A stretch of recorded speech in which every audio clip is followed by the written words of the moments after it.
It's a beautiful day at the center of Nigeria on Katampe Hills, the headquarters of ASO Television and Radio Services, as we welcome you to another interesting edition of Business and Economy, a program packaged to improve your knowledge on profiles on issues and preparedness to improve your engagements in the sector. This edition is part of addressing aspects around what has been occasioned recent flooding experiences in the country and the effects on the nation's food security. I am Ile Emeja, your host. Every year, water-related hazard affects millions of people globally, causing loss of lives, damages to habitat and properties worth billions of dollars. It is believed that water-associated risks may intensify in the coming years as the full weight of climate change takes hold on our Earth. In recent time in Nigeria, the hellish condition of those impacted by the flood in several states of the Federation is intensifying as the federal government confirmed that at least 500 persons had died in the last few weeks due to the devastating impact of natural disaster in many areas. The figure was released at a meeting in Abuja convened recently by the federal government, comprising all relevant agencies connected with tackling the menace in the country. Aside the 500 persons that have died as a result of the natural disaster, the federal government has revealed that 45,249 houses have been totally destroyed, while 70,566 hectares of farmlands have been washed away. So sad.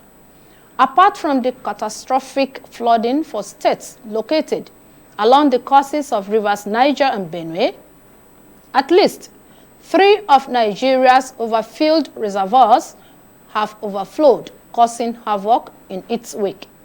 On today's episode, management consultants Dr. Mohammed Shaibu, also known as Tetes, is joining us after the business news to discuss all the issues around flooding and the economy in general. We'll be right back in a moment.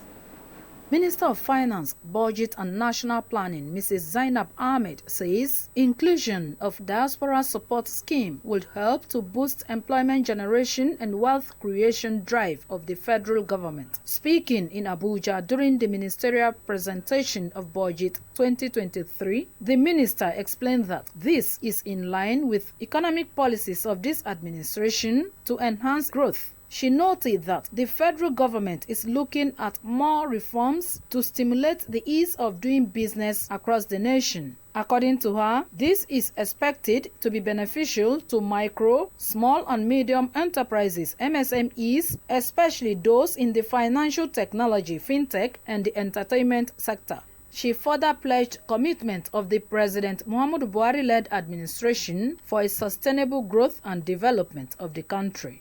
Meanwhile, equity transaction from the floor of the nation's domestic bourse trailed by 1.7 trillion naira last week as investors traded in a turnover of 938 million stocks worth 16.70 billion naira in 15,700 deals. On the advancers, Academy Press was top with a price appreciation of 9.77%. Followed by Sterling Bank and FBN Holdings, increasing with 10% and 9.2%. Conversely, Airtel Africa, Beta Glass, and NEM Insurance led the laggards with a loss of 27.1%, 19.9%, and 19% accordingly. In volume terms, the Financial Services Index dominated the general activity level with 501 million stocks, while the Information and Communications Technology (ICT) and the Oil and Gas contributed 316 million stocks and 28 million stocks in that order. In the course of business for the week, major indices dipped by 6.67% to close at 44,396 units and 24.18 trillion naira.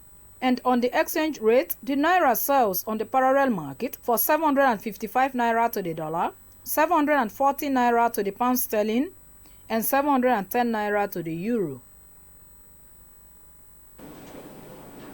As I mentioned earlier, our guest is a management consultant, Dr. Mohammed Shaibu, who is also the Managing Director and Chief Executive Officer of Mosa Nigeria Consulting.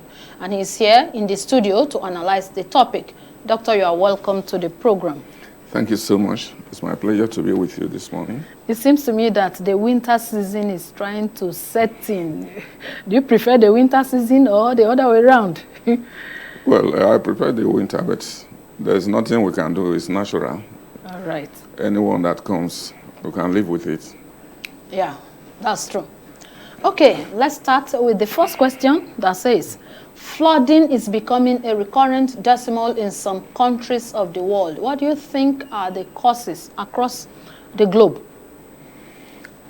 Well, before I answer the question, let me first extend my sympathy and concern to numerous people that have lost their loved ones, the people that are currently undergoing one pain or the other as a result of the flooding disaster.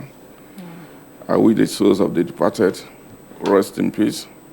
Amen. And of course, the people that are going through agony, a kind of succor, that they should be able to pass through this phase of their life, and in fact the entire country. Now, flooding is a natural occurrence, and it's looked at from two angles.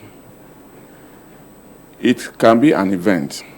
In such a case, it's just a natural occurrence whereby the overflow of water into the usual dry environment does not cause any harm or disaster to the people.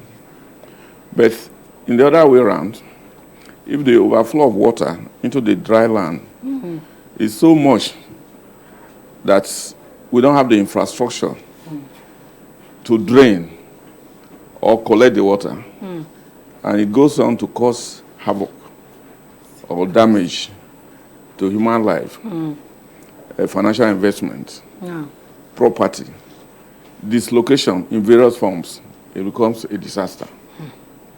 So in essence, flooding is a natural phenomenon that occurs across the world. What is needed to be done is how is it managed when it does occur. All over the world, climate change has become a phenomenon, and of course, when you look at the ice, glaciers, the evaporation and condensation, in fact, the precipitation through rainfalls, as well as the rising seas, all of them put together are the causes of flooding in most countries. Right? And of course, flooding is a phenomenon that if it occurs in a country that is prepared for it, it can be well managed to mitigate any disastrous consequences. That is why in some advanced countries, you hardly hear of flooding causing some kind of damage to the people because they've already put in what we call infrastructure that will manage the flooding when it occurs. But in some developing countries, in fact poor countries like ours, we have not been able to put such thing in place. So when flooding occurs, we are left at the mercy of God, mercy of philanthropists, mercy of well-concerned indigenous and international communities to come to our aid, because we are not prepared and we are not ready to get prepared. Okay. In all of the causes you have mentioned, can we assume it is the same reasons? They are the same reasons in Nigeria. For example, in 2012, there was massive flooding in Nigeria across major states. And in 2022, there is yet another experience, perhaps more severe than 2012. What can you say is happening in the case of Nigeria? Well, flooding in Nigeria is caused by two reasons. Okay. One is rainfall, excess rainfall. And second is the release of excess water from Lacto Dam. Right? But of the two, rainfall is the most severe, is the main reason why we have flooding in the country. Because if you look at the current situation that we are in now, the flood has covered over 1.5 hectares by 10 feet. So, and if you look at the reservoir capacity of Lacto Dam, which is about 8 billion, it's not enough to cause the level of, or the scale of flooding that we are currently facing. So it's more caused by the rainfall and also complemented by the release of water from the excess water from Lacto Dam in Cameroon. Okay. If we should make reference to the dam in Cameroon, again, in 2012, it is said that the government of Cameroon advised Nigeria to adopt some measures in order to mitigate the effects of opening their Lagbo Dam. 10 years down the line, we seem to experience the same thing. Does it mean that appropriate measures were not fully taken? Yes, appropriate measures were not fully taken because we've not focused on it. You know, since this thing is like what occurs every 10 years, when this one goes now, we'll become relaxed again, thinking that 10 years is too far to come. I'll be surprised. I will not be surprised if in 2032 we are still discussing flooding in this country. God forbid. Because we don't get prepared. We don't take the measures that are necessary to prevent it from happening. Okay. Look for instance, the Dasin, call it Dasin Hausa Dam, that we're talking about. It has a capacity of about 15 billion cubic meter. Yeah. Right? If it is constructed, it will be able to absorb all the excess water release from Lacto Dam in Cameroon. And to that extent, the complementary cost of the flooding as a result of the release of excess water from Lacto Dam will be absorbed.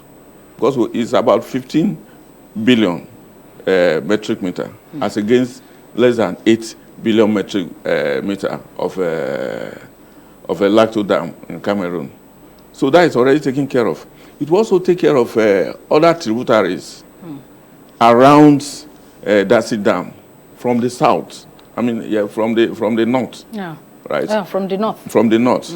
So when that is done, it won't be able to spread and take us to the level of disaster that we are currently witnessing.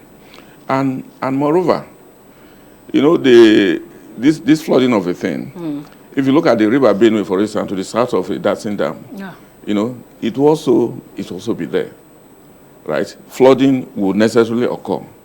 It requires a concentrated approach, well-designed, well-focused, in such a way that it will be able to tackle each stage and each environment where flooding are likely to emanate from. So we are not fully focused. We are not prepared. We already have the design of the Dasin Dam, for instance, Dasin Hausa Dam. That's why we know that it will have the reservoir capacity of 15 billion metric cubic meter. Okay. We know we have the design, but are we ready to fund it? That's what I was. Has the funding been provided severally and government have refused to use it? It's a different thing else. Are we ready to put budget to ensure that we have this thing done? Because it's something that every government comes and every government goes, right? If I may quickly add, if this coming government in 2023 does not want this flooding to occur in 2032, as soon as they are coming into office, it should be a priority to them, so that they will start tackling it from the onset. Otherwise, it has come to stay with us. If you look at what we are going through, in fact, for so many weeks, Lokoja was impassable. For some weeks back. Lokoja was impassable, right? Leading to so many implications, including fuel scarcity in Abuja. If you go to the part of the country I come from, Kogi East, right? Ibaji, for instance, their farmlands washed away. Their property washed away. Human beings lost. Livestock drowned. Right? Even affected by various diseases coming from the floods. So a lot of things are happening. And I think the earlier we realize as a people, as a government, to start putting measures to mitigate against this flooding, the better for all of us. Okay. I can remember some time ago when the government was campaigning on the need for citizens to begin to plant trees in their family house and everywhere in order to mitigate the effect of climate change. Do we also see that as the cause of this recent flooding? So many things are involved. Even the planting of trees, right? How much, how far was that program pursued? You are mentioning that because you are in the media. So many people are not even aware that there was any program, any drive for planting of tree. So a lot of things that need to be done to ensure that we curtail this menace, we are not doing them because we don't have people and government that are truly focused on getting this issue tackled once and for all. Again, the flooding as we have witnessed across most states, as we speak, about 26 states of the Federation, including the Federal Capital Territory, according to the report, has washed away their farmlands. This is dangerous for food security. What do you think should be the immediate, the medium, and the long-term solution? Immediately, we should be able to provide shelter for the people that are dislocated. We should be able to provide food for them to survive. We should be able to rehabilitate them in totality. Because those people, apart from physical torture, they're also going through some mental torture, right? Trauma and all sorts of things. So the government should immediately, as a first step, provide shelter, provide food, and rehabilitate the people. That's number one. Okay. Number two, the government should do what they did when we have COVID-19. COVID-19. Car COVID, right? That's coalition against COVID. Yeah. You can also do coalition against flooding. And I'm surprised that we are not even thinking along that line. But this is the time. We have to draw the attention of international communities, the attention of corporate organizations in the country, the attention of individuals that are willing and ready to support humanitarian services, NGOs, and so on and so forth. And government should take the lead by inviting corporate organizations, individuals, and communities to come together and see and say that we really, because we need to do a coalition against flooding, whether we like it or not. It is necessary because the government doesn't have all the funds to do all the things that are necessary to mitigate our current calamities. Okay, what of in the medium and the long term? The medium term is to do what we call, maybe we need to, as a matter of fact, ensure that we go into infrastructure. Okay. Infrastructure development. And that is where the issue of Dasin Hausa Dam comes into mind. Okay. We should take it on and ensure that this thing is completed before 1032. 2032. I mean 2032. Yeah, yeah. We have a long time to do it. We should, as a matter of fact, start talking of climate change reparation. Because the cause of climate change, if you go deeply into it, is done more by the advanced industrialized nations. These are the people that pollute the environment. These are the people that cause the sea levels to be rising. These are the people that cause rainfall, precipitation, and so on and so forth. So we need to champion reparation payment. We need to champion it. Okay. And this is the time. Okay. This is the time for us to go into coalition with the various agencies, especially international bodies and agencies, as well as civil societies and NGOs, in order to help to mitigate the effect of flooding in Nigeria. We'll take a break now and we'll be right back. Please stay with us.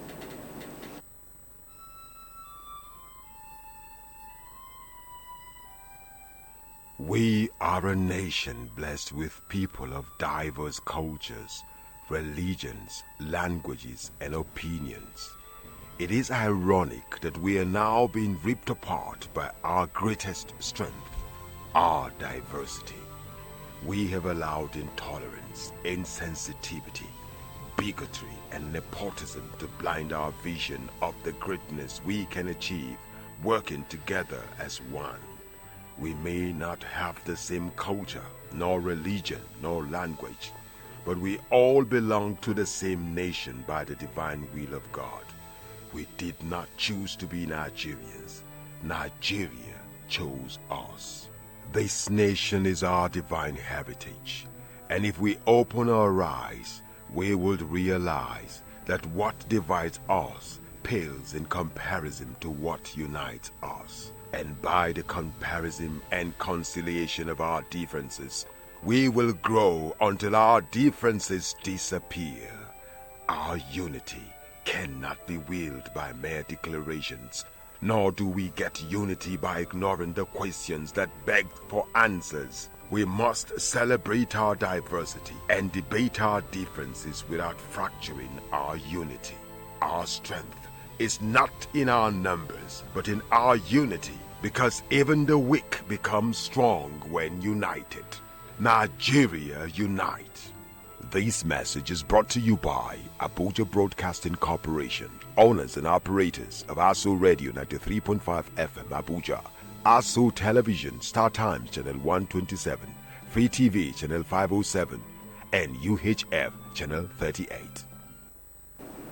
If you just joined us, you are on to Business and Economy, and we are taking a look at the flooding situation across states of the Federation. The analyst is a management consultant, Dr. Mohammed Shaibu Tetes. Doctor, before we went on break, you were trying to look at the causes of flooding across Nigeria and other countries of the world. But I recall recently when I read a report where government raised a concern on individuals that are building on waterways, saying that that is the major cause of flooding in cities across the nation. What do you have to say to that? Well, the government says so. The same government, they have the empowerment, they have the enablement to enforce the law.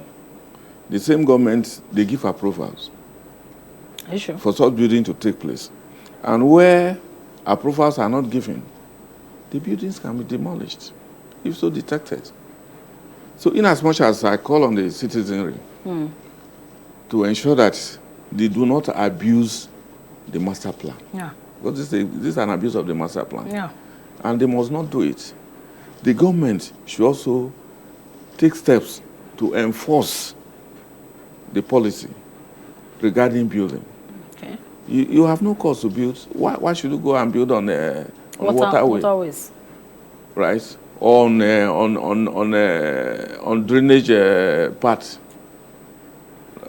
You know obviously that it will not last. But some of these people, they walk their ways through some officials of government, you know, and then they go ahead and get the building plan. Some of the buildings, they have the plan approved before they go on. So they say it takes two to tango. Yeah. So if the government really mean business, they have various apparatus that they can use to check abuses here and there. And if that is done properly, people will now be discouraged from doing what is not right. But if you do what is not right, you get caught, you get punished, it will serve as deterrent to others that want to commit similar acts. So, yes, citizens are also abusing it, but the government has to do more to enforce the master plan. There's no city across the world or across Nigeria that does not have a master plan. If we respect the master plan, and for your information, master plan does not just come from the air. It takes a thorough study of the land, the environment, right, before it is drawn. So there are places that are conducive and safe for building. There are places that are conducive and safe for business. There are places that are reserved for drainage, for waterways. So you see that in some cases, government will still go ahead and give approval for building, where they are not supposed to be built. Okay. If we say that government should go ahead and be demolishing houses built on waterways, don't you think the people also will react? Well, if you do a wrong thing and you are punished, what are you reacting for? For demolishing their houses? For building the houses where? Without approval. The lawyers will say you can't put something on nothing. The moment you don't have an approval and you build, it's like you don't have anything there. Okay. So why are you building where you are not supposed to build? Okay. Why are you building where you are not supposed to build? In case you are out there and you want to join us in the conversation, or you have a contribution to make on the topic flooding activities that is ravaging some states of the country, you call us on the number to be displayed on the system. And the number to call us is 0905 7408 127. The number again. You can call us on 0905 7408 127 to make your inquiry or to make a contribution to the topic of the day. Doctor, this flooding is in part caused by the people's non-adherence to environmental and sanitation regulations. Another side to it is that governments across the three tiers are being blamed for negligence. For instance, that they reneged in providing alternative shelter and or make room for predicament and or for emergency responses in rehabilitating victims ahead of the problem. Is this plausible, or is there any truth in all of this? If we look at maybe from state to state, like you were talking about your state, about 26 states of the Federation plus the Federal Capital Territory are affected. What can you say on this? Yeah, government does not have the willpower, to do what they are supposed to do for the people. I was listening to a program yesterday on one channel, and they were interviewing the Commissioner of Information and Strategy, Lagos State. And he was enumerating all the steps they've taken to mitigate this flooding. Because this warning was given to us in March, right? Yeah. 2022, that we're going to experience severe flooding around this time. Most states did not consider it as something important. Some states took it very seriously, right? And the states that took it you can imagine Lagos, the way Lagos is, and we are not hearing the cries of flooding from that place. It has to do with the person, the leadership. Leadership is key at any point in time, because leadership gives the direction. Then others follow. If the direction is not there, if the willpower is not there to do the right thing, using the facilities provided, then this problem will not be resolved. So more and more, I blame government that have not proved to be capable, to be people-oriented, and to be ready to deliver good governance to the people. If you are blaming the government, what can you say of state government at the state, state level? When I say government, I'm not looking at the national. We are, right? we are trying to look at all the levels. Even more. are the subnational. Because politically, the local government council are just there on paper. So I will not look at them. But they are not given the capacity to perform. They are not given the fund to perform. So, but I look at state and federal. In most cases, people do not even look at the state. If there's a problem in the state, it's about the national. If there's a problem in the national, it's about the national. So we should be able to hold our states accountable and responsible for what they should do. I don't know why states. I mean, I don't want to talk about Kogi State before people say I'm going into politics, because I'm from that place. I don't know why, for instance, Kogi State has not been able to do anything to control flooding in Kogi State. Right? In 2012, Kogi State and Benue State were the worst hit. Right? And in the current scenario, over 26 states are involved, are suffering it. Why? Why can't states take responsibility to do what they are supposed to do? Maybe they are trying to put their plans to work. We can't say. Plan to work? Plan to work? This thing happened in 2012. And we know that it will happen in 2022. We also know that it's going to happen in 2032. We are praying seriously against that. No, it will. That's what it's natural. It's the natural occurrence. It's the movement of the earth. When it comes to that point, it will happen. So what we should do is to get prepared for it. How many of them have built relocation camps? No, none of them. If you go to Bayelsa, this time they are crying out. Meanwhile, we know that this will happen. Right? You go to, in fact, across 26 states you have mentioned. Yeah. You know, I'm particular about Lagos because they have taken concrete steps. Otherwise, Lagos is supposed to be the worst hit. Because Lagos is an island. Which means a city that is surrounded by water. Okay, let's take a look at the various measures that we ought to take.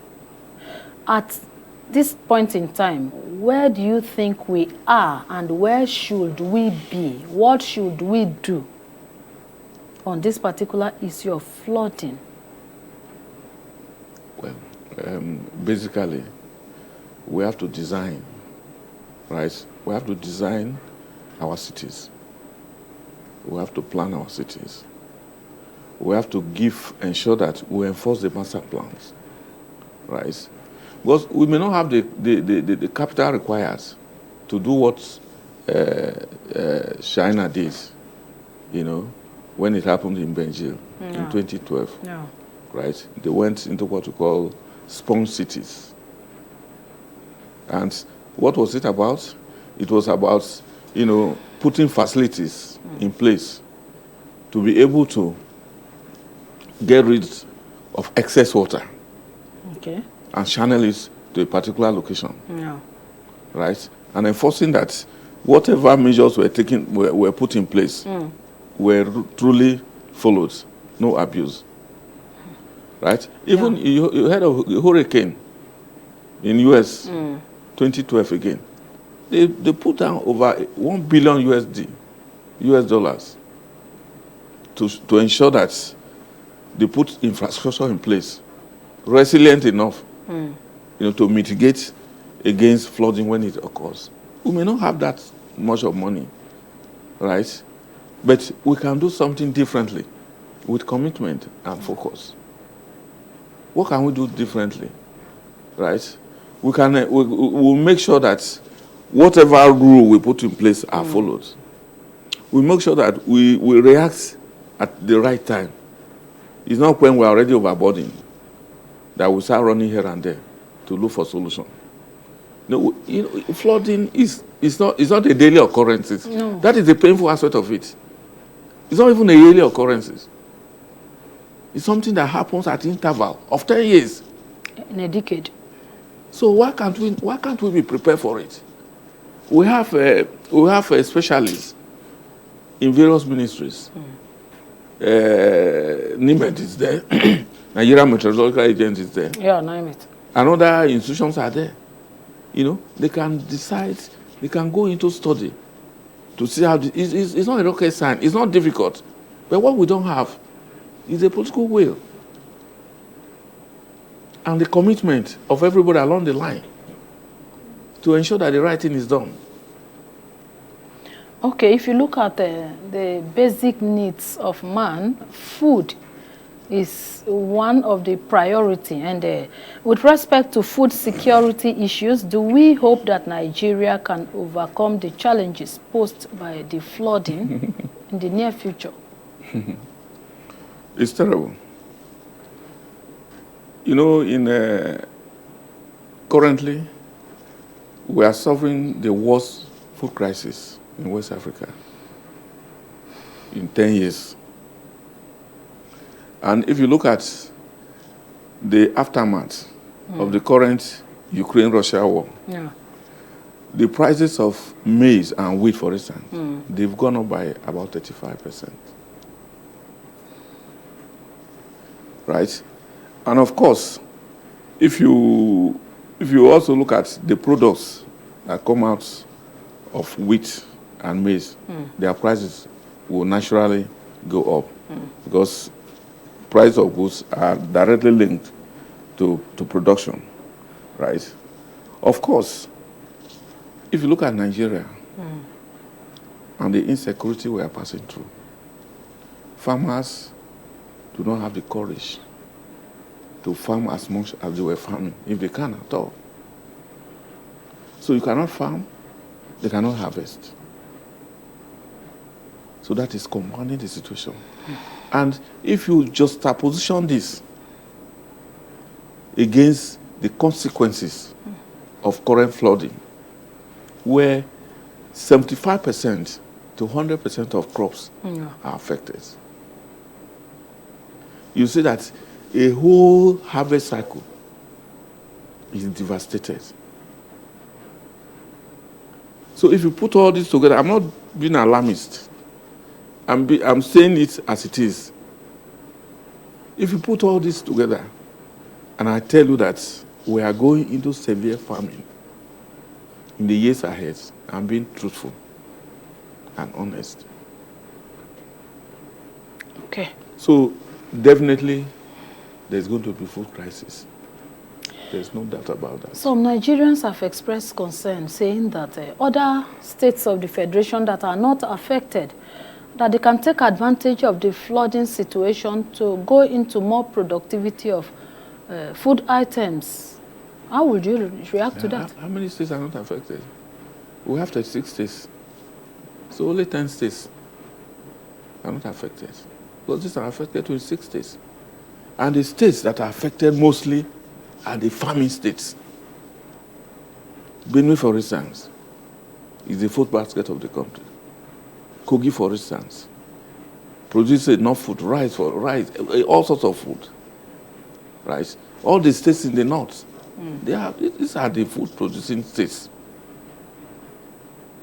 You know? So what are we going to do? Government has to be pragmatic and proactive. We have Anchor Borrower Program. Yeah, the one under the Central Bank of Nigeria. CBN. Although I heard the CBN governor crying sometimes ago that the money is not coming back. Which means some of the loans that are given are already getting bad. But then the program can be looked at and see how best it can be resuscitated to enable more people, more genuine farmers to benefit from the program. Because it's like he gave the money to political farmers. Because maybe because he has some because he has some political interest. I don't know. He wanted to be the president of this country. It's not a hidden news. Everybody is aware of that. So if he had gone to give the loan to political farmers, we will not be surprised. Okay. Because of our time now, I would like you to give your general advice to citizens against flood prevention. What can we do as a people to help the government prevent flood? As a people,